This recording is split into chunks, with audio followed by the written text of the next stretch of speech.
सध्या बघेल तिकडे सोशल मीडियावर लड्डू मुतिया बाबाचे गीत जोरदार व्हायरल होत आहे। अनेक जण हे गीत लावून लड्डू मुतिया बाबासारखे हाताने चालू पंखा थांबवताना दिसत आहेत। तर जो पंखा थांबवतो त्या व्यक्तीला काही 4 व्यक्तींनी खांद्यावर घेतले असते आणि ती व्यक्ती चालू पंखा थांबवताना दिसत आहे।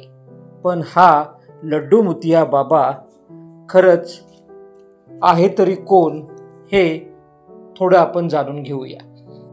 लड्डू मुतिया बाबाने एकदा आनंदाच्या भरात एका भक्ताच्या सांगण्यावरून चालू पंखा थांबवला आणि तो व्हिडिओ एवढा प्रचंड व्हायरल झाला की भक्ताशनी त्याला लाखोच्या संख्येने वेव आणि लाईक मिळू लागले।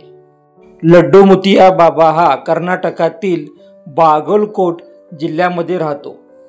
हा बाबा बागलकोट जिल्ह्यामध्ये प्रसिद्ध प्रवचनकार आणि कीर्तनकार आहे। पण प्रत्येकाने चालू पंखा हाताने थांबवून प्राणघाताचा प्रयत्न करू नका। ट्रोल व्हिडिओ बनवण्याच्या नादात काही अघटित घडू नये याची काळजी अवश्य घ्या।